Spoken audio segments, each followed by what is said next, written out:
اعوذ باللہ من الشیطان الرجیم بسم اللہ الرحمن الرحیم الحمد للہ رب العالمین والصلاة والسلام علی سید الانبیاء والمرسلین وعلی اہل بیتہ الطیبین الطاہرین وصحبہ المنتجبین۔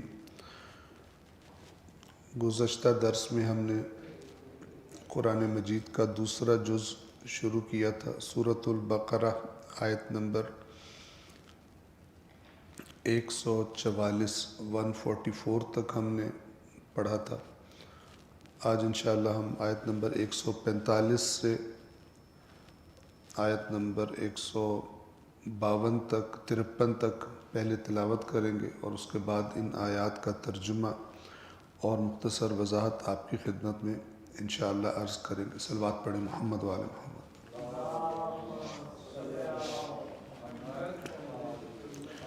اعوذ باللہ من الشیطان الرجیم بسم اللہ الرحمن الرحیم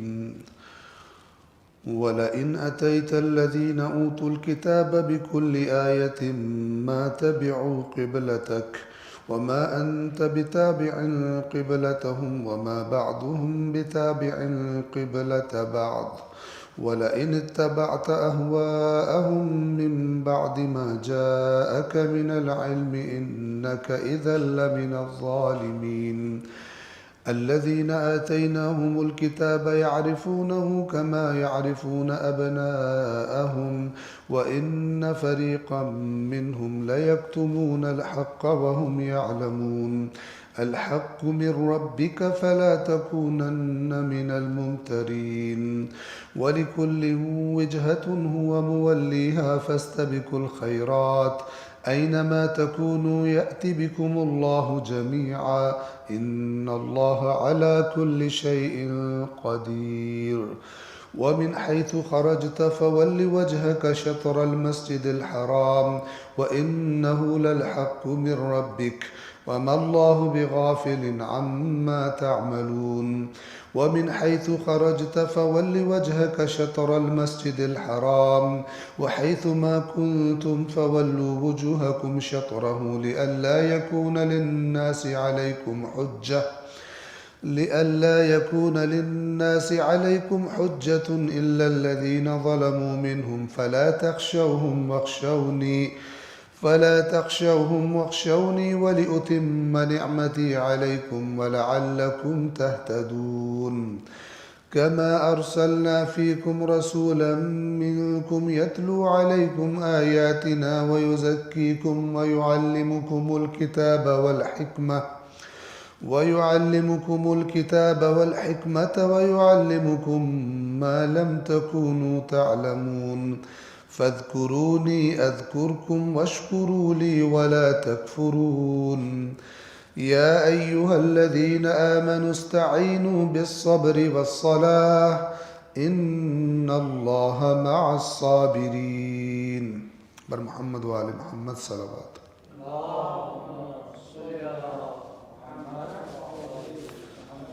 145 سورۃ البقرہ کی آیت سے ہم نے شروع کرنا ہے، لیکن پچھلی دو جو آیات ہیں ان کی ہم تکرار کر کے آگے چلیں گے۔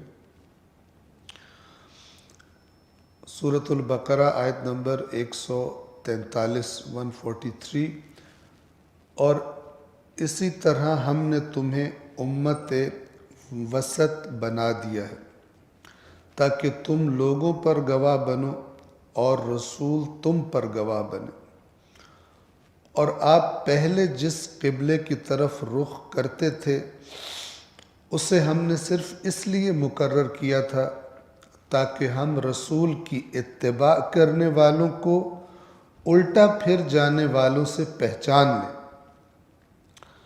اور یہ حکم اگرچہ سخت دشوار تھا، مگر اللہ کی طرف سے ہدایت یافتہ لوگوں کے لیے اس میں دشواری نہیں تھی، اور اللہ تمہارے ایمان کو ضائع نہیں کرے گا۔ اللہ تو لوگوں کے حق میں یقیناً بڑا مہربان رحیم ہے۔ امت وسط کا معنی ہم نے آپ کی خدمت میں عرض کر دیا تھا کہ شریعت اسلام اب قیامت تک واحد ویلڈ شریعت ہے، اور ظاہر ہے کہ اس شریعت کے مطابق جو چل رہے ہیں وہی امت اب اللہ کے نزدیک امت وسط ہے۔ امت وسط کا معنی ہم نے بیان کر دیا تھا کہ جو دوسروں کے لیے معیار ہے، جو دوسروں کے لیے ماڈل ہے، اور یہ امت جس کو دوسروں کے لیے معیار اور ماڈل بنا دیا گیا ہے، یہ روز قیامت گواہی دیں گے اللہ کی بارگاہ میں کہ ہر زمانے کے لوگ اپنے اپنے زمانے کے بارے میں کہ ہم نے جو ہمیں امانت دی گئی تھی ہم نے لوگوں تک پہنچائی، اور ہم نے لوگوں کو اس کی طرف دعوت دی، اور کیا جواب ملا وہ اللہ تعالیٰ پھر ان سے سوال کرے گا۔ اور اسی طرح رسول اللہ ساری امت پر گواہ ہوں گے۔ ہم نے سورۃ المائدہ کی آخر کی آیات آپ کو پڑھ کے سنائی تھی۔ اس گواہی میں ایک چیز جو بڑی اہم شامل ہوگی وہ یہ ہوگی کہ رسول کے بعد امت نے جو دین کے نام پر چیزیں اضافہ کر لی تھی،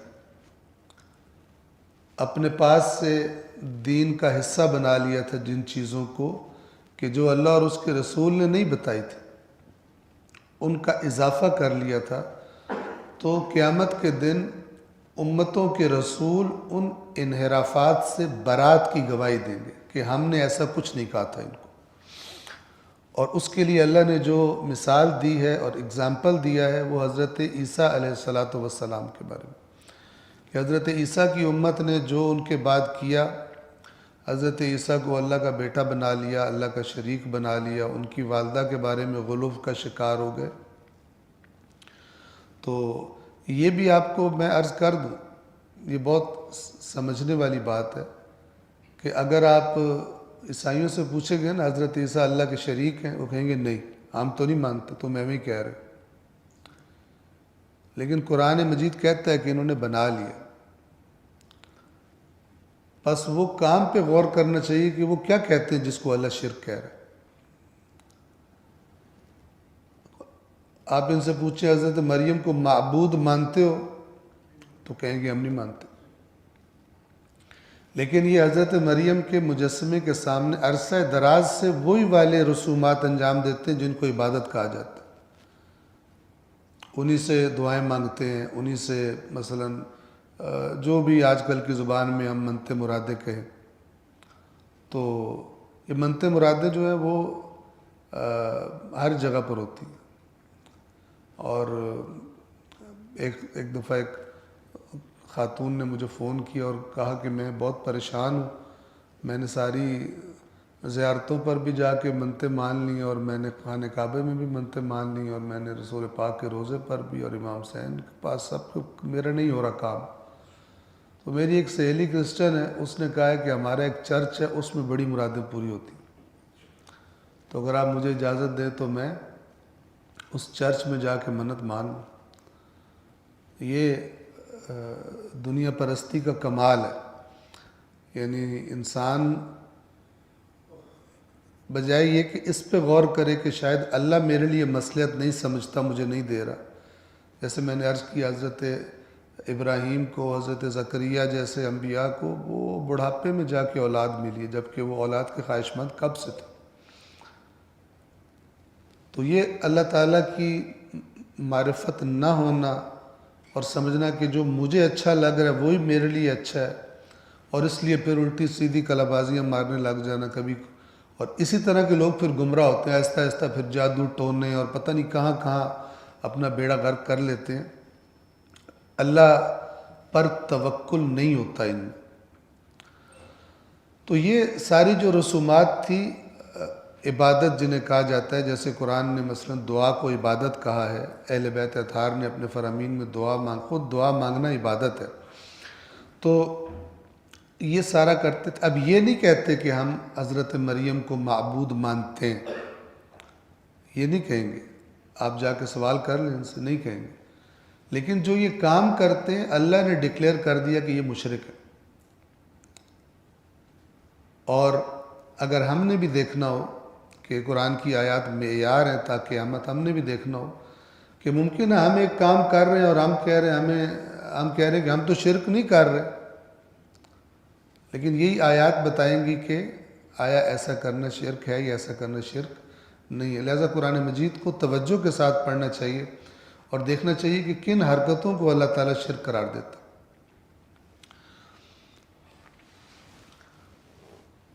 تو امت وسط کا معنی ہو گیا، گواہی کا میں عرض کر رہا تھا کہ اللہ کے نبی قیامت کے دن ان تمام انحرافات کہ جو بعد میں ان کی امتوں نے ان کے دین کے نام پر ان کو یعنی دین میں ایڈ کر لیا تھا، جس کو ہم بدعتیں کہتے ہیں، وہ جب اللہ ان سے پوچھے گا، اللہ سب سے پوچھے گا قیامت کے دن، ہر نبی سے سوال ہوگا۔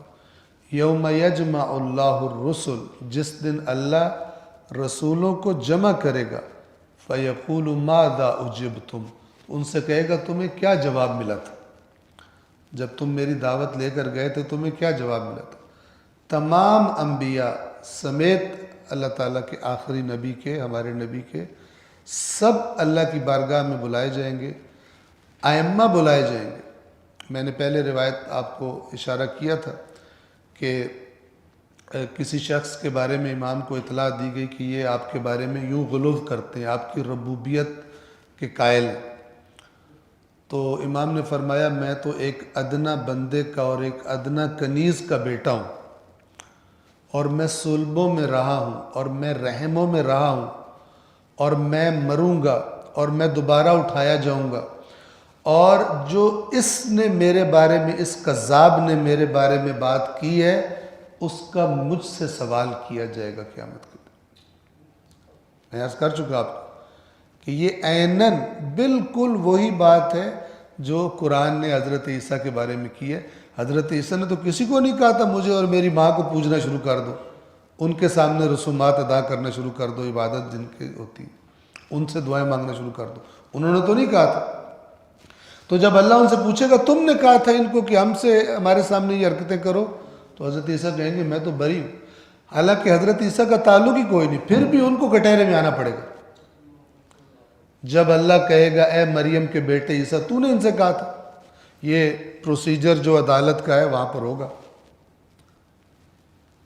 تو اسی کے مطابق امام فرما رہے ہیں کہ اس کذاب نے، اس جھوٹے نے جو میرے بارے میں بات کی ہے، میرے سے کل قیامت میں پوچھا جائے گا اس کے بارے میں کہ آپ نے ان سے کہا تھا کہ یہ باتیں کرو۔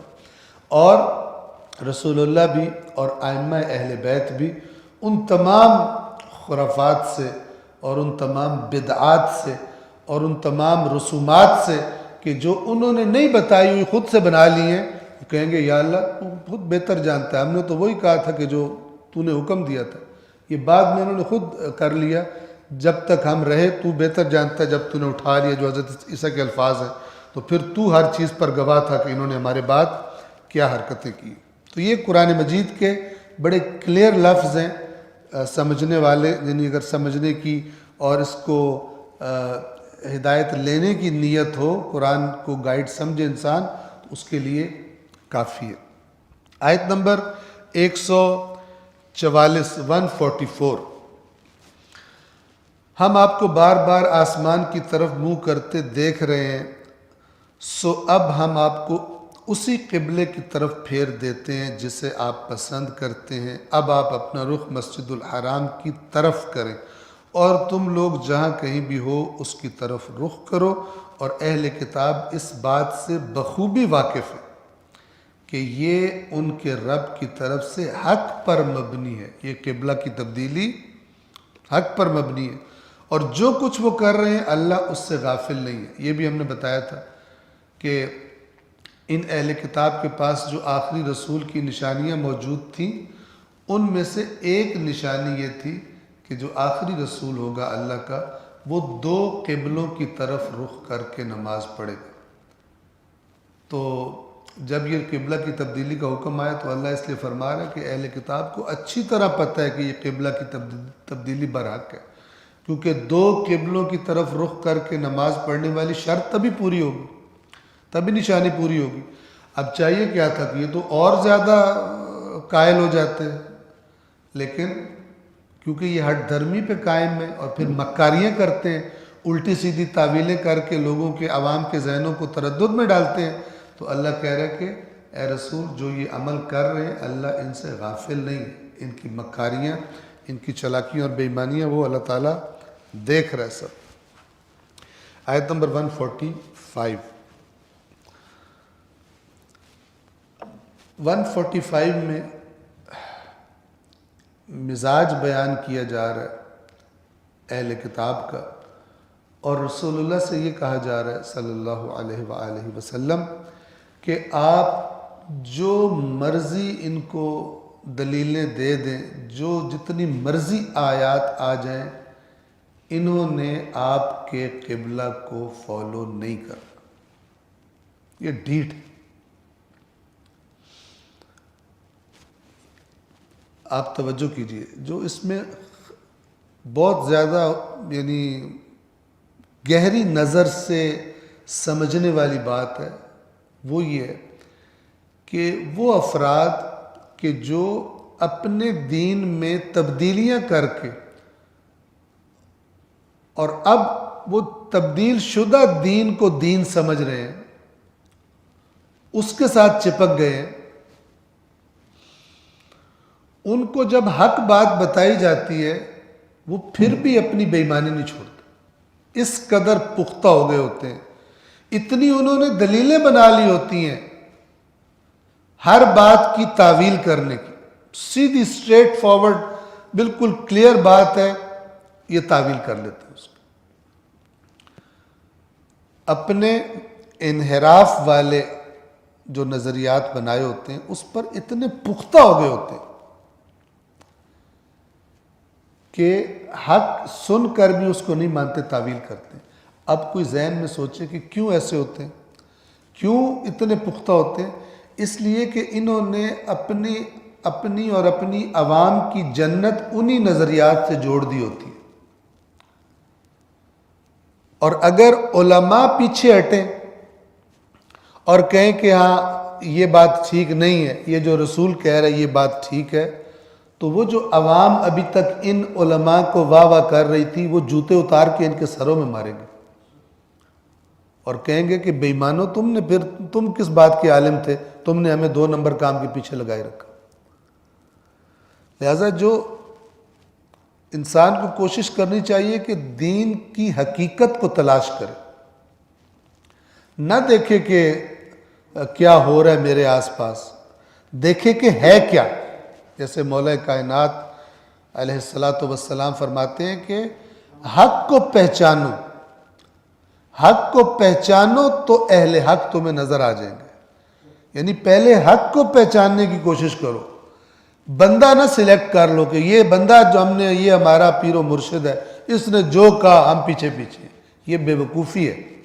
لوگوں کو معیار حق نہ بناؤ، حق کو پہلے پہچانو پھر دیکھو کہ حق کون کہ، چاہے بندہ ہی کوئی نہ اس سائڈ پہ۔ یہ بھی مولا کی صحیح روایت ہے نہج البلاغہ میں کہ حق کے راستے سے اس لیے وحشت نہ کرو کہ ادھر بندے تھوڑے ہیں اور دوسری طرف میلے لگے ہوئے ہیں، دوسری طرف لوگ ہی لوگ ہیں اور ادھر تھوڑے لوگ ہیں، اور تم دیکھو یار ادھر ہی چلا جائے بندہ تو بہتر ہے، ادھر بندے زیادہ ہیں ادھر تھوڑے ہیں، یہ کوئی تو بات ہے نا، ادھر کیوں نہیں آ رہے بندے؟ تو آپ اگر طول تاریخ میں دیکھیں تو اکثر اوقات حق والے راستے پر بندے تھوڑے ہی ہوتے ہیں، اور زیادہ تر ٹائم میں ادھر ہی میلہ لگا ہوتا ہے۔ تو اب اللہ تعالیٰ فرما رہا ہے یہاں پر آیت نمبر 145 میں وَلَئِنْ أَتَيْتَ الَّذِينَ أُوتُوا الْكِتَابَ بِكُلِّ آیَةٍ، اور اے رسول اگر آپ ان لوگوں کو جنہیں کتاب دی گئی ہے ہر آیت لے آئیں، ہر قسم کی نشانی لے آئیں، مَا تَبِعُوا قِبْلَتَكَ، تب بھی آپ کے قبلے کی یہ لوگ پیروی نہیں کریں گے۔ یہ ڈھیٹ ہے۔ وَمَا بَعْضُهُمْ بِتَابِعٍ قِبْلَةَ بَعْضٍ، اور وَمَا أَنْتَ بِتَابِعٍ قِبْلَتَهُمْ اور نہ ہی آپ ان کے قبلے کی پیروی کرنے والے ہیں، چونکہ آپ کے پاس تو اللہ کا حکم آ چکا. آپ تو سوال ہی پیدا نہیں ہوتا کہ ان کو راضی کرنے کے لیے دوبارہ سے ادھر رخ کر کے نماز پڑھنا شروع ہو جائے. اور پھر آگے ایک اور بات کہی، وَمَا بَعْضُهُمْ بِتَابِعٍ قِبْلَةَ بَعْضٍ، اور ان میں سے بھی، اہل کتاب میں سے بھی بعض کے قبلے کی پیروی نہیں کرتے. مسیحیوں کا اور ہے، بنی یہودیوں کا اور. تو آپ اگر اے رسول اس بات ان کو راضی کرنے کے لیے کہو گے چلو ادھر تھوڑا سا رخ کر لیتے ہیں، تو کس کو راضی کرو گے؟ دوسرے کا تو پھر بھی رہ جائے گا. تو بجائے ان سب کو راضی کرنے کے سیدھا سیدھا اللہ تعالیٰ کے حکم کی پیروی کرنی. اب اگلے الفاظ سنیے. اگرچہ اللہ کے رسول نے ایسا نہیں کرنا، یہ جو آگے کہا جا رہا ہے یہ قرآن میں کئی جگہ ہوا ہے کہ بات ایسی ہے کہ جو رسول اللہ کے شایان شان نہیں ہے، رسول اللہ نے ایسا ہرگز نہیں کرنا، لیکن پھر بھی رسول اللہ سے خطاب کیا جا رہا ہے اور کہا جا رہا ہے اگر آپ نے ایسا کیا تو پھر آپ ظالموں میں سے ہو جائیں گے. یہ جو انداز ہے قرآن کا، اس کا مطلب کیا ہوتا ہے؟ یہ اور زیادہ مؤثر انداز ہے. اگر یہ کہا جاتا نا کہ اے رسول، اے ایمان والو، اگر تم نے پھر بھی ان کی بات مانی اہل کتاب کی تو تم ظالموں میں سے ہو جاؤ گے، یہ بھی بات کلیئر تھی. لیکن خطاب جب رسول سے ہو گیا تو اور خطرناک ہو گیا. اب اس کو پڑھنے والا یا سننے والا کیا فیل کرے گا کہ جب رسول اللہ کو یہ کہا جا رہا ہے تو باقی کسی کی کیا مجال ہے کہ وہ یہ حرکت کرے. یہ اور زیادہ بات کو مؤثر کرنے کے لیے یہ کہا جاتا ہے. اس کا یہ مطلب نہیں ہوتا جیسے بعض لوگ سمجھتے ہیں، البتہ کوئی مولانا ایسی بات کر دے اس کے اوپر چڑھائی کر دیتے ہیں کہ توہین کر دی ہے رسول اللہ کی، توہین کر دی ہے. ان لوگوں کو اصل میں قرآن کا مزاج ان کو پتہ ہی نہیں. یہ فصاحت اور بلاغت دوسروں کو اور زیادہ خبردار کرنے کے لیے، مثلا قرآن میں اللہ تعالیٰ کہتا ہے اگر یہ رسول ہم پر کچھ باتیں بھی اپنے پاس سے گھڑ لیتا تو ہم اس کی شہ رگ گردن کاٹ دیتے، اور تم میں سے کوئی بھی اس رسول کو ہم سے بچا نہ سکتا. یعنی ہم اس کو مار دیتے، اس کی گردن کاٹ دیتے، شہ رگ کاٹ دیتے اگر یہ رسول ہمارے بارے میں کچھ بھی جھوٹ بولتا. اب کوئی بندہ ذہن میں کہے کہ رسول پاک کا کیا قصور ہے کہ یا اللہ آپ انہیں کہہ رہے ہیں گردن کاٹ دیتے، بالآخر بات تو سخت ہے نا. تو اصل میں اللہ تعالیٰ فرمانا چاہ رہا ہے کہ ہمارا رسول تو یہ کام نہیں کرے گا، لیکن جس نے یہ حرکت کرنے کی کوشش کی کہ اپنے پاس سے گھڑ کے نمک مرچیں لگا کے پبلک کو دین بتا رہا ہے، تو ہم نے تو رسول کے بارے میں کہا تمہارے تو ہم کیا کر دیں گے. تا قیامت اللہ نے بیان کر دیا کہ دین میں اپنے پاس سے گھڑ کے مثالیں ایڈ کرنے کی گنجائش نہیں ہے. اور اب جو ہے اتنے مثالیں ہیں کہ بیچ میں گوشت ڈھونڈنا پڑتا ہے. اتنے زیادہ مثالیں ہیں کہ بیچ میں گوشت ڈھونڈنا پڑتا ہے کہ ہے بھی کہ نہیں ہے. اتنے مثالیں لگا دیں. شاید آپ کو عجیب لگے میری بات کے، لیکن آپ اس قرآن سے آشنا ہوں، آپ اہل بیت اطہار کی صحیح روایات سے آشنا ہوں، اور پھر آپ ذرا سماعت فرمائیں کہ کیا ارشادات ہو رہے ہیں، پھر آپ کو تسلی ہو جائے گی کہ بات کیا ہو رہی ہے. لیکن کس کے پاس ٹائم ہے اس مصروف زندگی میں کہ وہ قرآن مجید کو ٹائم دے اور اس کو سمجھنے کی کوشش کرے، اور اس حالت میں اتنا رابطہ ہو جائے قرآن سے اس کا کہ آیت پڑھ کے اعتماد کے ساتھ سمجھے کہ یہ کیا کہہ رہا ہے. اور یہ کوئی بہت بڑا مشکل کام نہیں ہے، یہ بہت بڑا مشکل کام نہیں ہے، لیکن مشکل بنا دیا ہمارے لیے اور پبلک کے لیے خاص طور پر. لہٰذا میں آپ سے پہلے بھی کہتا ہوں پھر بھی گزارش کروں گا، یہ جو آیات یہاں پہ پڑھتے ہیں آپ مجھ سے سنتے ہیں نا، مثلا میں آپ کو یہاں بات کروں اور اس کی ریکارڈنگ بھی موجود ہے یوٹیوب پر یا جو محمدی مسجد کا پیج ہے اس پر بھی، یوٹیوب چینل ہے اس پر بھی ہوتی ہے، اور اس کے ساتھ ساتھ جو میرے نام کا ایک یوٹیوب چینل ہے اس پر بھی ہوتی ہے. آپ جائیں اور ان آیات کو خود پڑھیں، ٹرانسلیشن، حاشیے واشیے نہیں، ٹرانسلیشن خود پڑھیں، اور حتیٰ کہ جو میں نے کہا ہے اس کو جج کریں کہ اس نے کہاں سے اونچ نیچ کر دی ہے. کہیں سے مولانا مثلا اس نے اونچ نیچ تو نہیں کی، جو باتیں ہم نے سنی ہیں آیات سے وہی باتیں نکل رہی ہیں کہ وہ کچھ اور نکل رہا ہے. آپ کچھ عرصہ جب اپنا دماغ چلائیں گے، اس میں پریکٹس کریں گے، آپ دیکھیں آپ کا دماغ کھل جائے گا، قرآن کے ساتھ مانوس ہو جائے گا. اسے کہتے ہیں انس با قرآن، قرآن کے ساتھ انس، مانوس ہو جائے گا آپ کا دماغ. اور پھر جتنا جتنا آپ قرآن سے مانوس ہوں گے اتنا اتنا پھر دوسروں سے وحشت بھی شروع ہو جائے گی، کیونکہ اپوزٹ چیزوں سے بندہ مانوس نہیں ہوتا. ایک کہہ رہا ہو ادھر جائے، ایک ادھر، ایک کی طرف مانوس ہونا پڑتا ہے. لیکن یہ آپ خود کریں گے. قرآن پڑھنا ہر ایک کی ذمہ داری ہے. صرف یہ مولانا حضرات کو اللہ نے ٹھیکہ نہیں دیا، ٹھیک ہے، کہ وہ پبلک یہ سمجھے کہ یہ ٹھیکہ تو سب سے اچھی بولی لگا کے مولویوں نے لے لیا تھا تو ہمیں پڑھنے کی ضرورت نہیں ہے.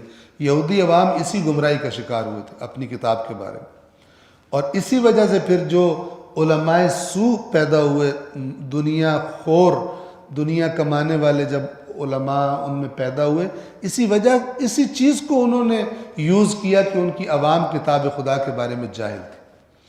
ان کو دین سے سوائے منتوں مرادوں اور آخرت میں سفارش اور جنت، اس کے سوا ان کو دین سے کچھ نہیں چاہیے تھا، چونکہ خود دنیا پرست، سارا ہم و غم دنیا تھی. آخرت کی ٹینشن تھی، اور مولویوں نے ان کو کہا کہ تم تو پکے جنتی ہو، پکے جنتی ہو گئے. انہیں کیا ٹینشن لینے کی ضرورت ہے، قرآن پڑھیں یا فلان کریں، تورات پڑھیں یا وہ کریں. اور دوسری طرف ان کو دنیا میں اپنے جو کام پھنستے ہیں تو ان کو دین یاد آتا تھا کہ منتیں اور مرادیں اور یہ کریں، ٹھیک ہے.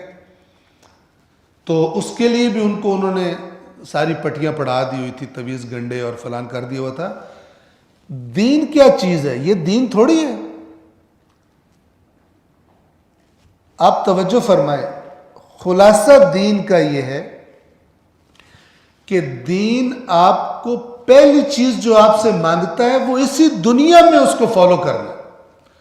وہ کہتا ہے دنیا میں جو میں گائیڈ لائن دے رہا ہوں وہ فالو کرو، میں دنیا کی جو تصویر دکھا رہا ہوں اس کو سمجھو، میں دنیا میں تمہاری زندگی کے کیا آبجیکٹیوز ہونے چاہیے، کیا ویلیوز ہونی چاہیے، اقدار تمہاری کیا ہونی چاہیے، اس دنیا میں رہتے ہوئے وہ مجھ سے لو، تو پھر میں آخرت میں بھی تمہارے کام آؤں گا. نہ کہ دنیا میں تم بالکل دنیا داروں کی طرح لگے رہو دنیا میں، اور اللہ تمہیں صرف تب یاد آئے جب دنیا پھنس جائے تمہاری کہیں پہ، یا تمہیں اس لیے بعض رسومات تم نے کرنی ہے کہ آخرت میں تم کہیں پکڑے نہ جاؤ. یہ دین ہے ہی نہیں. یہ دین انسان کی عملی زندگیوں سے ختم کر دیا اس نے، جو یہ تصور دین کا دیتا ہے کہ سارا فوکس جو ہے یہ کام کرو، یہ وظیفہ کرو، یہ دعا مانگو، ہر روز یہ کرو تو قیامت میں یوں ہو جائے گا. پہلے احمقو یہ بتاؤ کہ اس کا دنیا سے کیا تعلق ہے. دنیا میں جو یہ اسلام آیا ہے دنیا میں گائیڈ کرنے کے لیے پہلے، اور نتیجہ اس کا نکلے گا آخرت میں. دنیاوی زندگی اگر دنیا داروں کی طرح بالکل ہے اور تم صرف وظیفے بتا رہے ہو ان کو، یہ کس شیطان نے آ کے دین بتایا؟ یہ تو وہ دین ہے جیسے میں نے آپ کو عرض کیا کہ ایک تحریف شدہ دین کو، اصلی دین کو منظر عام سے ہٹا کر ایک تحریف شدہ دین، ایک رسم و بھرا دین، ایک بے روح دین اس کو دے دیا، اور اس کا تعلق دنیا کے ساتھ کوئی نہیں ہے، اس کی پریکٹیکل لائف کے ساتھ کوئی نہیں. اس نے چند رسومات ادا کرنی. یہی تو یہودیوں نے کیا تھا جس کی وجہ سے بیڑا غرق ہوا ان کا، اور آج وہی کام اسلام کے ساتھ کر دیا. تو خداوند عالم یہاں پہ خطاب رسول پاک سے فرما رہا ہے، لیکن ظاہر ہے کہ رسول اللہ نے تو ایسا نہیں کرنا، لیکن تاکہ سب کو کلیئر ہو جائے. فرمایا وَلَئِنِ اتَّبَعْتَ أَهْوَاءَهُمْ مِن بَعْدِ مَا جَاءَكَ مِنَ الْعِلْمِ، اور آپ کے پاس جو علم آ چکا اے رسول، اس کے بعد بھی اگر آپ نے ان کی خواہشات کی پیروی کی،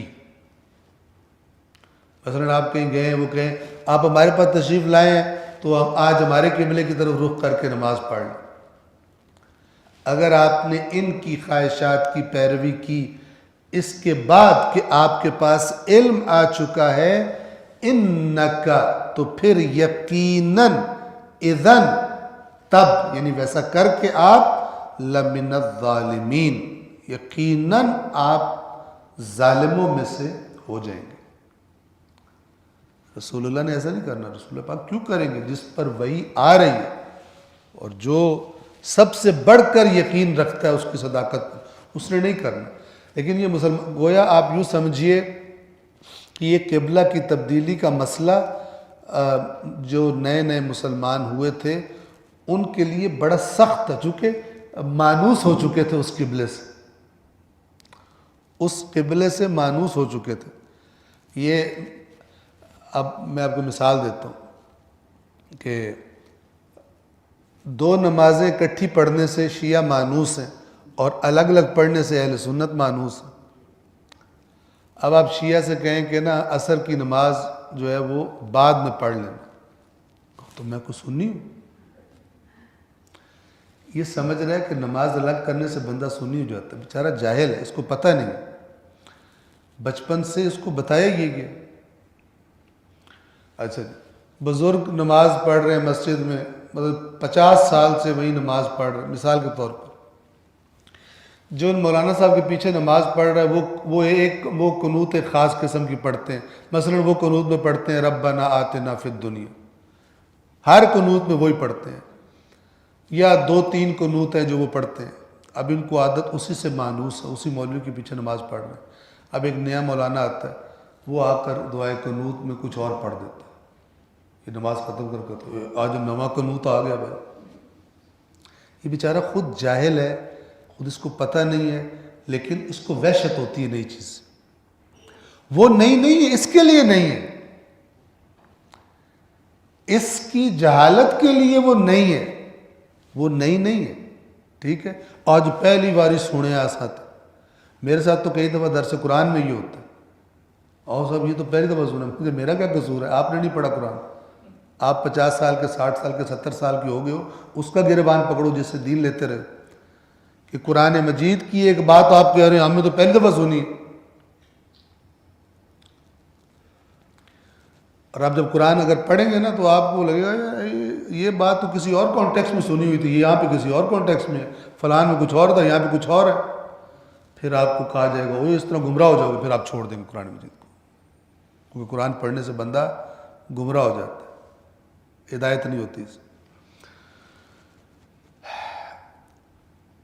بہرحال آپ سے گزارش ہے تاکیداً بار بار کہ اپنی روٹین میں شامل کیجئے اس قرآن کو پڑھنے۔ آیت نمبر 146، آیت نمبر 146 میں اللہ تبارک و تعالی، بات کنٹینیوڈ ہے، ایک بڑی اہل کتاب کو جھنجھوڑنے والی بات کی گئی ہے، اور مومنوں پر بھی مسئلہ اور زیادہ واضح کرنے کے لیے بات کی گئی ہے، اور وہ بات کیا ہے، توجہ کیجئے، فرمایا الذین آتیناہم الکتاب، وہ لوگ کہ جن کو ہم نے کتاب دی ہے، یعرفونہ، اسے پہچانتے ہیں۔ کسے پہچانتے ہیں؟ دو طرح سے مراد لی گئی ہے اس کی، اکثر نے جو مراد لی ہے وہ اسے پہچانتے سے مراد اس رسول کو پہچانتے، اور یہ بالکل برحق ہے۔ کیسے پہچانتے ہیں؟ کما یعرفون ابناءہم، جیسے اپنے بیٹوں کو پہچانتے ہیں۔ اب انسان بیٹے سے زیادہ کس کو پہچانتا ہوگا؟ جو اس کے سامنے دنیا میں آیا ہے، پالا پوسا ہے، سب سے زیادہ اسے جانتا ہے۔ یہ عربوں کا محاورہ تھا۔ عربوں نے جب یہ بات کرنی ہوتی تھی کہ فلان کو اس بات کا اچھی طرح پتہ ہے، تو کہتا تھا ایسے جانتا ہے جیسے اپنے بیٹے کو جانتا ہے۔ ایسے یہ ایک محاورہ تھا ان کا۔ تو اللہ نے وہی محاورہ یہاں پہ لایا۔ تو میں نے عرض کیا کہ اکثر نے مراد رسول اللہ لی ہے، اور بعض نے کہا ہے کہ اس قبلے کو پہچانتے ہیں۔ کون سا قبلہ؟ کعبہ، مسجد الحرام۔ یہودی اہل کتاب کیسے پہچانتے تھے بیت اللہ کو؟ اس لیے کہ ان کو معلوم تھا کہ جو بیت اللہ ہے وہ، یعنی مسجد الحرام ہے جو خانہ کعبہ جسے ہم کہتے ہیں، یہ بیت المقدس سے کئی سو سال پہلے بنا تھا، اور سب سے پہلے یہاں پر ادھر ہی سب رخ کرتے تھے، اور ادھر ہی یعنی یہی عبادت کا مرکز تھا۔ اور حضرت سلیمان نے جب یہ بیت المقدس بنایا تو اس کے بعد سے ادھر رخ کر کے نماز پڑھی جانے لگی یا عبادت کی جانے لگی۔ تو بیت اللہ کے احترام میں، جیسے کہ آپ کو یاد ہوگا، پیچھے گزر گیا پہلے جز میں، اللہ تعالیٰ نے ان کو یاد کرایا تھا جب ابراہیم اور اسماعیل اس گھر کی بنیادیں بلند کر رہے تھے۔ چونکہ حضرت ابراہیم ان کے اپنا بڑا مانتے تھے، ان کو بہت زیادہ مقدس شخصیت سمجھتے تھے۔ تو اللہ نے اس کعبے کی عظمت کی طرف پہلے اشارہ کر دیا تھا۔ اب یہاں پر جن لوگوں نے یہ مراد لی ہے کہ اسے پہچانتے ہیں، کعبہ مراد لی ہے، وہ اس کا یہ ترجمہ کرتے ہیں کہ جن کو ہم نے کتاب دی ہے وہ اس قبلہ کو، یعنی اس کعبہ کو ایسے پہچانتے ہیں جیسے اپنے بیٹوں کو پہچانتے ہیں۔ یعنی کوئی شک و تردید ان کے پاس ہے ہی نہیں کہ یہ عظمت میں کچھ کم ہے یا یہ پہلے قبلہ نہیں تھا۔ تو اس سے بھی کوئی فرق نہیں پڑتا۔ اور دوسرا، اگر اسے پہچانتے ہیں سے مراد رسول اللہ لیا جائے تب بھی بات بالکل برحق ہے، چونکہ پہلے ہی سپارے میں یہ گزر چکا ہے۔ فَلَمَّا جَاءَهُمْ مَا عَرَفُوا كَفَرُوا بِهِ، تو جب وہ آ گیا جس کو پہچانتے تھے، یہ عرفو یہ یعرفون ایک ہی بات ہے، جس کو پہچانتے تھے جب وہ آ گیا اس کا انہوں نے انکار کر دیا، کفر کر دیا، فَلَعْنَةُ اللَّهِ عَلَى الْكَافِرِينَ، تو کافروں پر اللہ کی لعنت ہے، یعنی اللہ کی رحمت سے دوری ہے جو اس کی طرح جان بوجھ کر انکار کرتے ہیں۔ تو فرق اس لیے نہیں ہے کہ کعبے کے بارے میں بھی اچھی طرح ان کو پہچان تھی کہ یہ کون سی جگہ ہے، اس کی کتنی عظمت ہے، اور رسول اللہ کے بارے میں بھی ان کو اچھی طرح پتہ تھا۔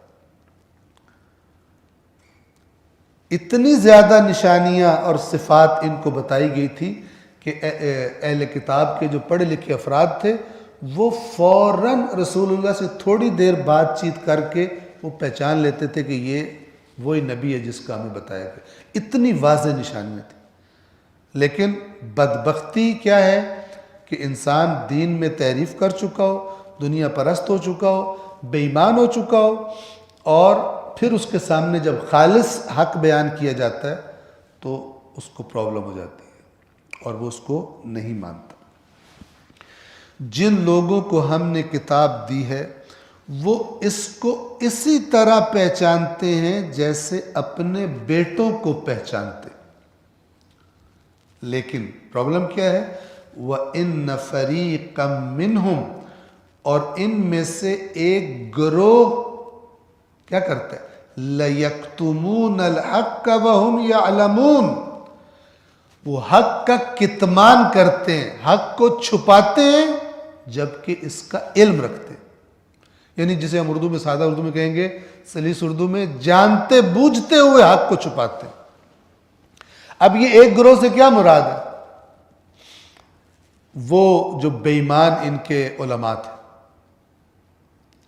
عوام پھر دیکھیں کتاب خدا سے دوری کا کتنا پرابلم ہے، دین کے بارے میں سنجیدہ، دین کو سنجیدہ نہیں لیا، اس کا کیا نقصان کہ اللہ کا رسول آیا، بے ایمان مولوی زیادہ تھے، یہودی علماء پیسے کھانے پہ لگے ہوئے تھے، دین کی تعریف کر کے میٹھی میٹھی باتیں انہیں بتا کر. جب رسول اللہ تو خالص حق بیان کریں گے تو گویا عوام کیا کرتے تھے؟ اپنے مولویوں سے پوچھتے تھے یہ جس رسول کا ہم انتظار کر رہے تھے یہ وہی والا ہے؟ تو وہ تو خود بے ایمان تھے، وہ کیسے اسے قبول کرے؟ انہیں پتا تھا اس کو قبول کر لیا تو ہماری تو جڑ کٹ جائے گی، ہمیں تو کوئی چندہ نہیں دے گا، ہمارے پاس تو کچھ بھی نہیں بچے گا، اور جو چودراہٹ بنی ہوئی ہے سارے علاقے میں وہ بھی ختم ہو جائے گی. تو جس کو اس چیز سے زیادہ پیار ہو اس نے کیوں ماننا اس کو؟ تو وہ اپنی عوام سے کہتے تھے کہ یہ وہ رسول نہیں ہے، دھوکے میں مت آنا، بچ جاؤ اس، یہ فراڈ ہے. تو وہ اپنے تصور سے کہہ رہا ہوں، اپنے ان مولویوں کے ہاتھ چومتے ہوں گے، شکر ہے قبلہ صاحب تو اساں بچا لیا سانو، نہیں تو بندہ تو بڑا تیز ہے، مطلب اس نے تو ہمیں گمراہ کر ہی دینا تھا. یعنی جن کے ہاتھوں گمراہ ہو رہے ہیں ان کے ہاتھ چوما کرتے تھے، اور جدھر ہدایت کا چراغ تھا اس سے بچ کے خوش ہو رہے تھے کہ شکر ہے ہم نے اس چکر میں آ نہیں گیا. یہ مدینہ کا ماحول ان یہودیوں کا اس طرح سے تھا. یہ جو اللہ تعالیٰ کہہ رہے ہیں ان میں سے گروہ ایسا جو جانتے بوجھتے ہوئے حق چھپاتے ہیں، یہ وہ بے ایمان جن پر کلیئر تھا اپنی کتابوں کو پڑھ کر، تورات کو پڑھ کر، جن کو بالکل واضح پتہ لگ گیا تھا کہ یہ وہی رسول ہے، لیکن نہیں مان. اور ہماری روایات میں ہے، احادیث میں ہے کہ اب نبی تو کوئی نہیں آنا نا، لیکن نبی کا وارث آنا ہے. یہ آپ بات لکھ لو جو سنجیدہ نہیں ہے اور دین کو بھی دنیا حاصل کرنے کا ٹول سمت کے طور پر لیتے ہیں، اور یا پھر آخرت میں بخشش کے لیے لیتے ہیں، دنیا میں دین کی گائیڈنس نہیں لینا چاہتے. یہ اسی ٹریک پر ہے جس ٹریک پر مدینہ کے یہودی تھے جب رسول اللہ آئے، اور ان سے خیر کی توقع نہیں. جب وہ وارث نبی آئے گا وہ تو وہی باتیں کرے گا جو نبی باتیں کرتے ہیں. وہ تو بندوں کو اپنے ساتھ ملانے کے لیے کوئی کمپرومائز نہیں کرے گا کہ یہ تھوڑا سا میں لچک دے دوں تو یہ پوری پارٹی سارے مجھے ووٹ دے دیں گے. یہ تو ایسا تو نہیں کرے گا. وہ تو قرآن کا وارث ہوگا. قرآن تو رسول اللہ کے سے ایک آیت میں یہ کہا گیا کہ اگر آپ تھوڑا سا بھی ان کی طرف جھکاؤ پیدا کرتے ہم دنیا میں بھی آپ کو دگنا عذاب دیتے اور آخرت میں بھی دگنا عذاب دیتے. لَأَذَقْنَاكَ ضِعْفَ الْحَيَاةِ وَضِعْفَ الْمَمَاتِ، ضعف کہتے ہیں ڈبل کو. تو اے رسول ہم آپ کو دنیا میں بھی دگنا سزا دیتے اور آخرت میں بھی دگنی سزا دیتے. اس کا وارث آئے گا، بندوں سے کمپرومائز کرے گا، چلو یہ کر لیتے تمہارے کہنے پہ، نہیں کرے گا. لہذا جس کا جو مزاج آشنا ہے اصل دین کا، جس کو ذائقہ پتہ ہے اصل دین کا، اس کو تو منٹ بھی نہیں لگے وہ پہچان لے گا یہ بندہ وہی ہے. ہاں جو بے ایمان ہوں گے وہ پہچان بھی لیں گے لیکن دو نمبری کریں گے جیسے یہودی علماء نے کی. اور ان کے جو فالورز ہوں گے، پبلک ہوگی، ان سے کہیں گے اس کو دھوکے میں مت آنا، یہ تو خراب کر دے گا، یہ جعلی ہے، حالانکہ جعلی خود ہوں گے.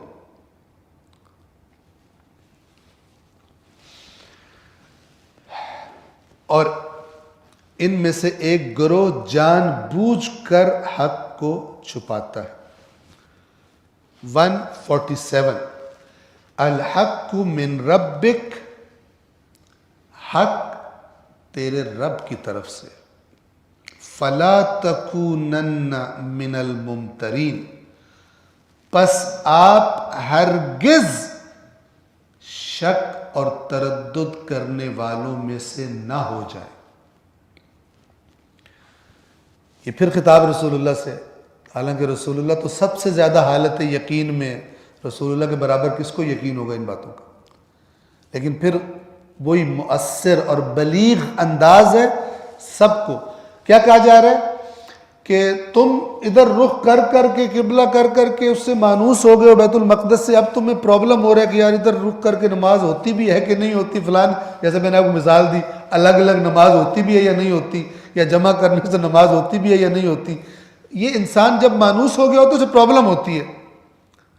جس چیز سے ان سے عادت پڑ گئی ہے اس سے ہٹ کر کام کرنے میں. تو اب چونکہ لوگ تردد کا شکار ہو رہے تھے اس معاملے میں، اور پرابلم ایک بنی ہوئی تھی، اوپر سے یہودیوں کا پروپیگنڈا اور تھا، اور وہ کیا تھا، پہلے کہتے تھے ہمارے قبلے کی طرف رخ کر کے نماز پڑھتے ہو، پس اصل دین ہمارا ہے. اور اب کیا شروع کر دیا انہوں نے، یہ کیسا دین ہے، کبھی ادھر منہ کرا رہا ہے کبھی ادھر منہ کرا رہا ہے، کوئی مستقل مزاجی نہیں. تو جو جڑوں والے پودے نہیں ہوتے وہ بیچارے پرابلم میں آ جاتے ہیں کہ یہ تیز پانی چلا یا آواز چلی اڑ ہی نہ جائے ساتھ اس کے، جڑ مضبوط نہیں ہوتی. تو یہاں پہ خداوند عالم ان سے بھی اور ہم سے کیا کہہ رہا ہے، الحق من ربک، تو بس یہ دیکھ کہ بات تیرے رب نے کی ہے یا نہیں کی. اگر یہ بات تیرے رب نے کی ہے تو پھر حق وہی ہے جو تیرے رب کی طرف سے، اور کوئی حق نہیں ہے. اسی لیے ائمہ نے بار بار تاکید فرمائی ہے کہ اس سے ٹکراتی ہوئی بات، اس قرآن سے ٹکراتی ہوئی بات ہماری بات نہیں ہو سکتی. کیوں؟ الحق من ربک، حق وہ ہے جو تیرے رب کی طرف سے آئے. پس جب یہ بات کلیئر ہو گئی کہ جو تیرے رب نے کہا ہے، جو ادھر سے آیا وہ حق ہے، تو پھر ہرگز تردد اور شک کرنے والوں میں سے نہ ہو. ہاں یہ پتہ کر لے کہ تیرے رب نے کہا ہے.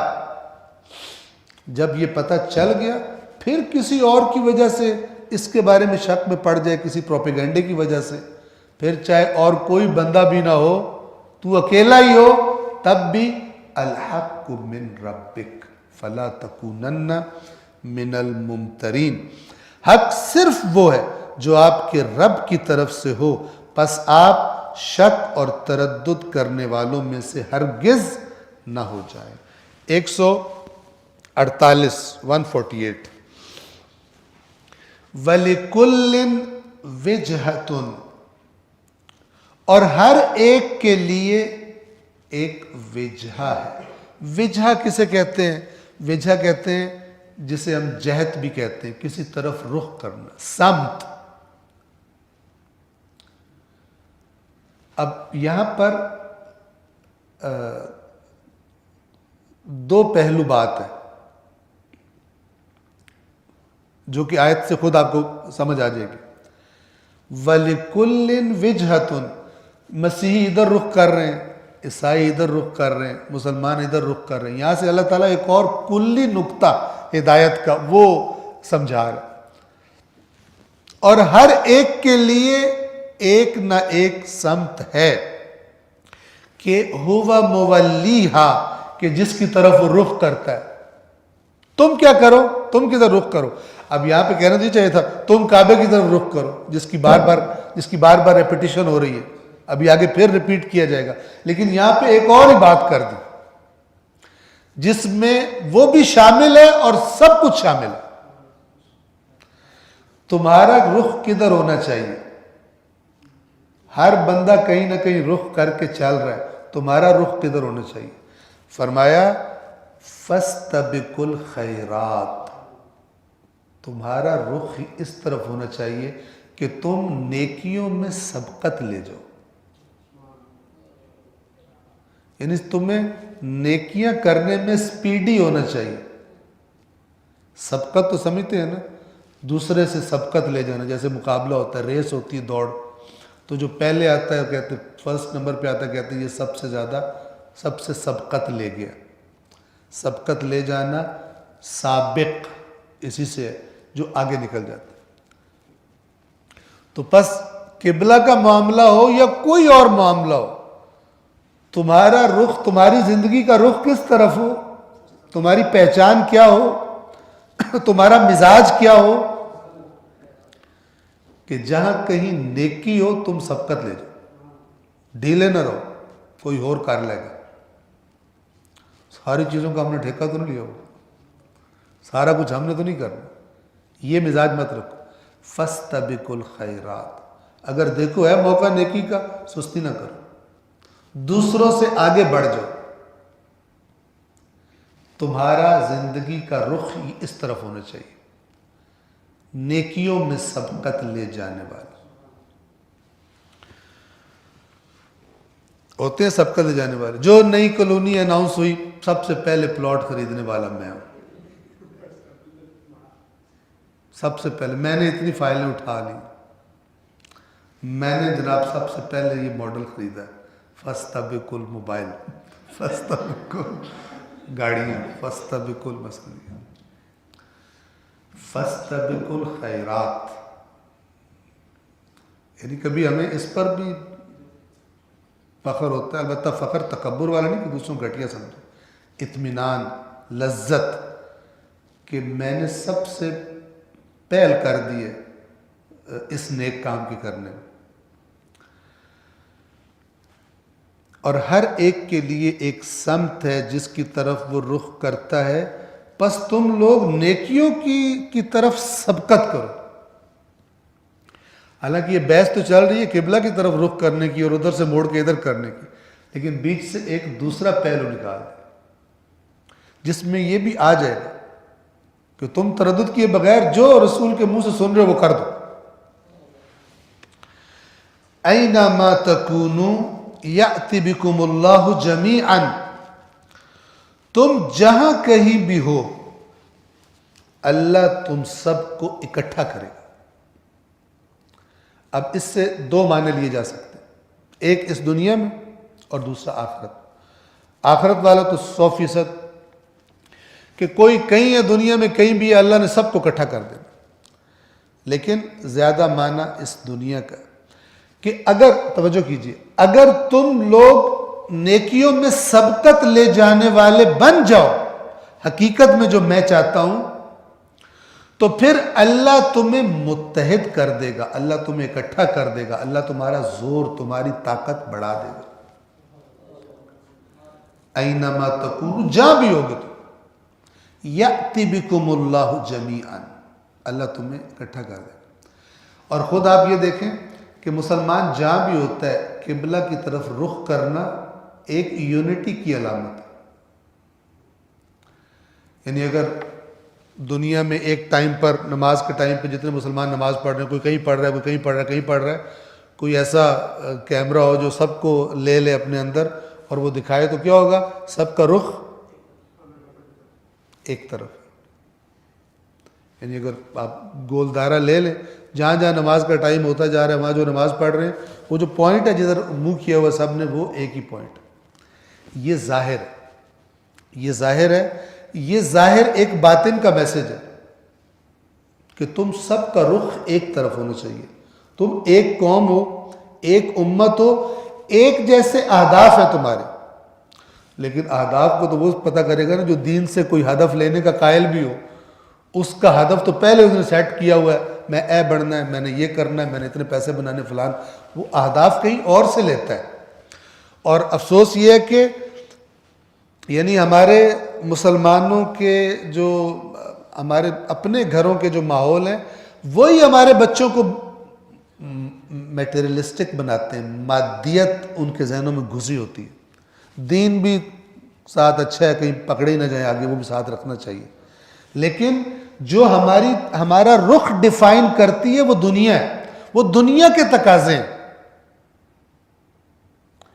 ہماری زندگی کا رخ دین متعین نہیں کرتا، دنیا متعین کرتی.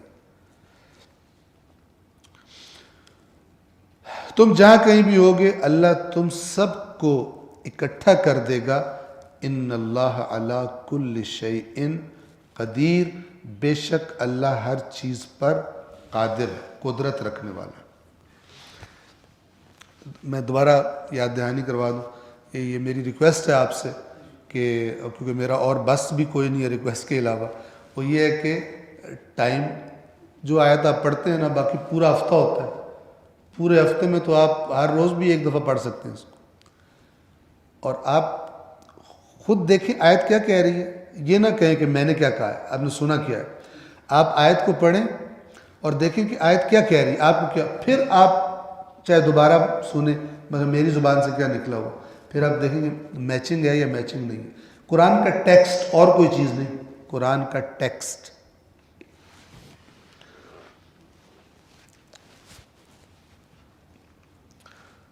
اب پھر جو ماحول تھا مدینہ کا، جو تردد اور پریشانی اور قبلہ کی تبدیلی سے جو صورتحال پیدا ہوئی تھی، اس کی وجہ سے پھر دوبارہ تکرار کی جا رہی ہے.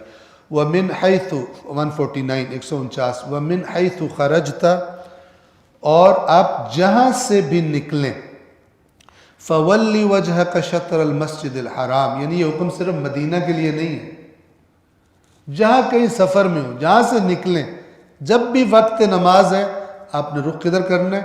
فَوَلِّ وَجْهَكَ شَطْرَ الْمَسْجِدِ الْحَرَامِ اپنا رخ مسجد الحرام کی سمت، شطر یعنی اندازن، نہ کہ لکیر کھینچنی ہے سیدھی جا کے کعبے سے ٹکرائے، یہ مراد نہیں ہے، بلکہ اس سمت میں، شطر کہتے ہیں اس طرف کو، اس یعنی کوئی دیکھنے والا کہے اس کا رخ ادھر ہے۔ وَإِنَّهُ لَلْحَقُّ مِن رَبِّكَ یہ بہت ساری تاکیدوں کے ساتھ، 3 تاکیدوں کے ساتھ کہا جا رہا ہے، اور یقیناً یقیناً یہ تیرے رب کی طرف سے حق ہے۔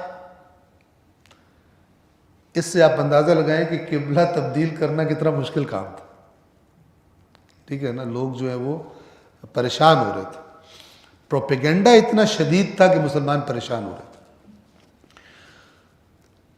اس لیے کہ یقیناً یہ آپ کے رب کا برحق فیصلہ ہے۔ وَمَا اللَّهُ بِغَافِلٍ عَمَّا تَعْمَلُونَ اور اللہ غافل نہیں ہے جو عمل تم کر رہے ہو اس سے، اللہ تمہارے اعمال سے غافل نہیں ہے۔ 150 پھر تکرار، البتہ جب بھی یہ جملہ تکرار ہوتا ہے اس کے بعد کوئی نہ کوئی اور جہت بیان کی جاتی ہے، یعنی صرف ریپیٹیشن نہیں ہے، بات تکرار، اصل بات کی تکرار کر کے پھر کوئی الگ ایک اور نقطہ بیان کیا جاتا ہے۔ وَمِنْ حَيْثُ خَرَجْتَ فَوَلِّ وَجْهَكَ شَطْرَ الْمَسْجِدِ الْحَرَامِ اور آپ جہاں کہیں سے بھی نکلیں اپنا رخ مسجد الحرام کی طرف کر لیں۔ وَحَيْثُ مَا كُنْتُمْ فَوَلُّوا وُجُوهَكُمْ شَطْرَهُ پہلے جملے کا خطاب واحد ہے، رسول اللہ سے خطاب ہے، اور یہاں پہ جمع ہے، اور تم لوگ یعنی ساری امت، سب مسلمان، تم جہاں کہیں بھی ہو اپنا رخ اسی کی طرف کر لو۔ لِأَلَّا يَكُونَ لِلنَّاسِ عَلَيْكُمْ حُجَّةٌ کس لیے؟ تاکہ لوگوں کے پاس تم پر کوئی حجت یعنی کوئی دلیل باقی نہ رہے۔ یہ کس کی طرف اشارہ ہے؟ یہ اس کی طرف اشارہ ہے جو یہودی کہہ رہے تھے ہمارا قبلہ استعمال کرتے ہیں،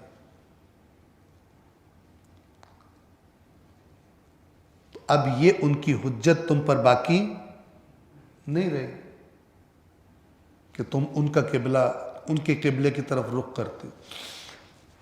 توجہ سے سنیے گا ذرا، اہم نقطہ ہے، لِأَلَّا يَكُونَ لِلنَّاسِ عَلَيْكُمْ حُجَّةٌ اور تاکہ لوگوں کے پاس تمہارے خلاف کوئی حجت باقی نہ رہے، إِلَّا الَّذِينَ ظَلَمُوا مِنْهُمْ سوائے ان کے جو ان میں سے ظالم ہیں، کیونکہ ظالم کے پاس حجت ہوتی ہے۔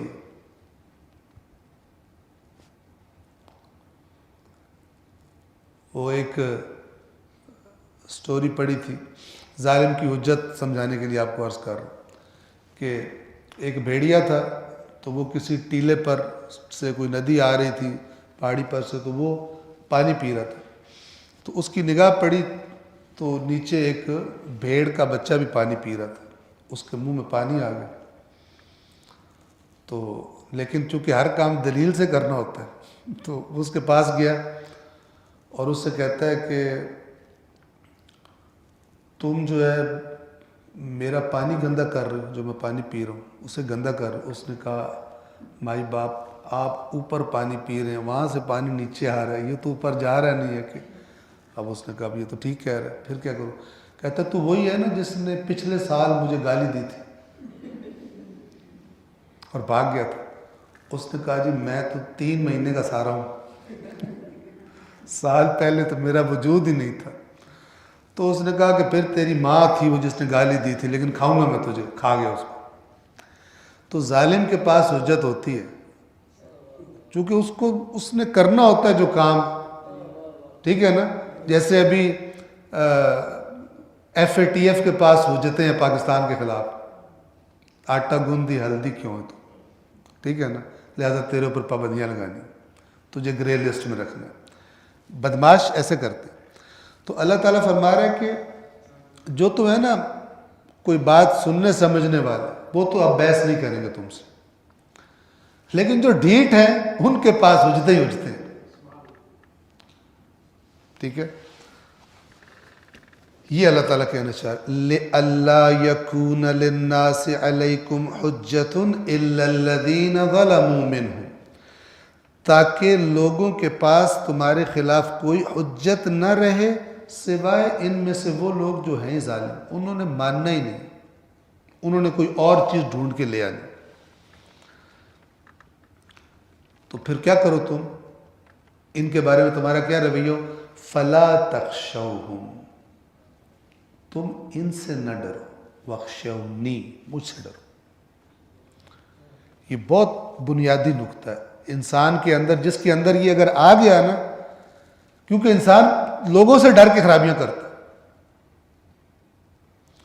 میں پتر دی شادی اے کام نہ کیتا تے لوکی کی کہن گے، حالانکہ وہ کام غلط کام ہے، ٹھیک ہے نا۔ انہوں نے فلان سنگر کو بلایا تھا، میں نہ بلاؤں تو میری ناک کٹتی ہے، میں یہ کام نہ کروں تو۔ ایک بندے کو منع کیا مہمانوں کو اپنے بچے کی شادی میں، مطلب وہ اس نے شراب کا بھی بندوبست کیا ہوا تھا، ٹھیک ہے۔ تو ظاہر ہے جو ایسا بندہ کرتا ہے اس کی ذہنیت کیا ہوگی، تو کسی طریقے سے اس کو پیغام بھجوایا کہ یار آپ یہ نہ کرو۔ تو کہنا میں پتر کوئی نیت پر ناڑا، پنجابی سمجھتے ہیں نا آپ، میں کوئی بار بار بچے کی شادی کرنی، ایک ہی دفعہ میرے بچے کی شادی ہے، میں نے کرنا ہے۔ کچھ کو یہ بیماری ہوتی ہے، وہ سمجھ رہا ہے کہ بچے کی شادی شراب کے بغیر ہو ہی نہیں سکتی، کیوں؟ اس کی تربیت ہے، تربیت ہی شروع سے اس کی ایسی ہوئی ہے، اس پہ لڑ مر جائے گا، کوئی کہے نہ کر، تو کون ہے بھی انٹرفیئر کرنے والا۔ اور مومنوں کی لائن میں بھی سب سے آگے کھڑے ہونے کا اس کا امیدوار ہے، شفاعت کا بھی سب سے پہلے امیدوار ہے۔ اسی طرح کچھ لوگ جو ہیں وہ صرف لوگوں سے کہ لوگ بات نہ کریں حرام کر دیتے ہیں۔ تو یہ بنیادی فارمولہ اس سے بچنے کا، فرمایا فلا تخشوہم، ان سے نہ ڈرو، وخشونی، مجھ سے ڈرو۔ اور یہ جو خشیت ہے، چونکہ خوف بھی عربی کا لفظ ہے، خشیت خاص قسم کا خوف ہوتا ہے۔ یہ کون سا خوف ہوتا ہے؟ یہ وہ کیفیت ہوتی ہے انسان کے دل کی جو سامنے والے کی عظمت اور بڑائی کی وجہ سے روب بیٹھتا ہے اس کو۔ تو اللہ تعالیٰ کہہ رہا ہے ان کے روب میں نہ آؤ، میرے روب میں آؤ۔ ان کے کہنے پہ تم دین میں ہیرا پھیری شروع کر دو تو گئے تم۔ یہ تو ہیں ڈیٹ، انہوں نے نہیں ماننی۔ جو ان میں سے سمجھ بوجھ والے ہیں، اچھے ہیں، وہ مان جائیں گے، لیکن جو ظالم ہیں وہ نہیں مانیں گے۔ فلا تخشوہم، تو ان سے نہ ڈرو، وخشونی، اور مجھ سے ڈرو، وَلِأُتِمَّ نِعْمَتِي عَلَيْكُمْ، اور تاکہ میں اپنی نعمت تم پر تمام کروں۔ اور یہ نعمت کون سی ہے؟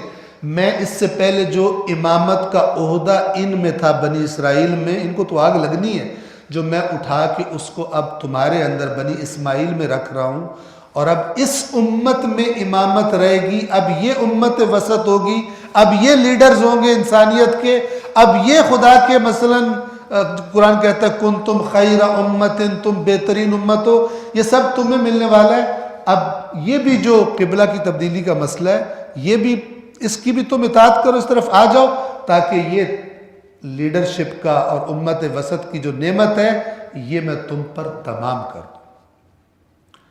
اس میں تردد کا شکار مت ہونا۔ وَلِأُتِمَّ نِعْمَتِي عَلَيْكُمْ، اور تاکہ میں تم پر اپنی نعمت پوری کر دوں، وَلَعَلَّكُمْ تَهْتَدُونَ، اور تاکہ تم ہدایت یافتہ ہو جاؤ، یعنی ہدایت کے اگلے جو مرحلے ہیں وہ بھی پالو، چونکہ ہدایت کے درجات ابھی تک گمراہ تھوڑی ہیں، ابھی تک تو بہت ساری ہدایت لے چکے ہیں، لیکن اللہ کہہ رہا ہے وَلَعَلَّكُمْ تَهْتَدُونَ، اور تاکہ تم ہدایت یافتہ ہو جاؤ، یعنی جو اگلا مرحلہ ہے قبلہ کی تبدیلی کا مرحلہ ہے، دیگر مراحل ہیں، ان کی طرف بھی تم جا سکو، اس لیے اس حکم کی اطاعت کرو۔ آج کے لیے ہم یہ آخری آیت رکھیں گے، آیت نمبر 151، کما ارسلنا فیکم رسولا منکم، اسی طرح، یعنی یہ جو اب ہم تمہیں اپنی نعمت تمام کرنا چاہ رہے ہیں اور تمہیں مزید ہدایت دینا چاہ رہے ہیں، یہ ہم وہی کر رہے ہیں جیسے ہم اس سے پہلے کچھ کر چکے ہیں، اور وہ کیا تھا؟ جیسے ہم نے تمہارے درمیان تمہیں میں سے ایک رسول کو بھیجا تھا، یتلو علیکم آیاتنا، جو تمہیں ہماری آیات پڑھ کر سناتا ہے، وَيُزَكِّيكُمْ، اور تمہیں پاکیزہ کرتا ہے، وَيُعَلِّمُكُمُ الْكِتَابَ وَالْحِكْمَةَ، اور تمہیں کتاب اور حکمت دانائی کی تعلیم دیتا ہے، وَيُعَلِّمُكُمْ مَا لَمْ تَكُونُوا تَعْلَمُونَ، اور تمہیں وہ علم دیتا ہے، ان چیزوں کی تعلیم دیتا ہے جنہیں تم نہیں جانتے تھے، تمہیں نہیں معلوم تھا، اس رسول کے ذریعے ہم نے تمہیں بتایا۔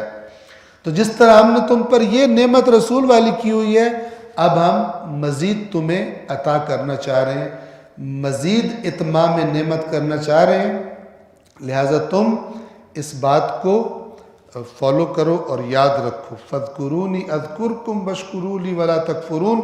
اس کو ذرا وضاحت چاہیے، ترجمہ یہ ہے آیت نمبر 152 کا کہ پس تم مجھے یاد رکھو، میں تمہیں یاد رکھوں گا، اور میرا شکر ادا کرو اور میری ناشکری نہ کرو۔ اس کی جو وضاحت ہے خدا نے زندگی اور توفیق دی، تو انشاءاللہ اگلے سیٹرڈے کو اسی 5:45 پر جب یہ درس ہوگا تو ہم اس کے بیان کو جاری رکھیں گے۔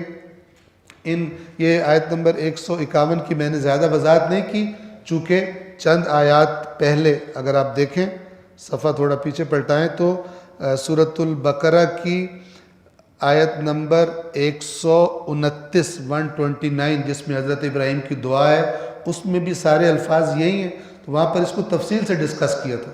تو اگر آپ 2 درس پیچھے سنیں گے تو وہاں پر اگر کوئی چیز انکلیئر لگے اس آیت کی، تو وہاں پر آپ کو ساری تفصیلات مل جائیں گی۔ تو ہم آج کے درس کو سورہ بقرہ کی آیت نمبر 151 پر 151 پر تمام کر رہے ہیں۔ ان آیات سے مربوط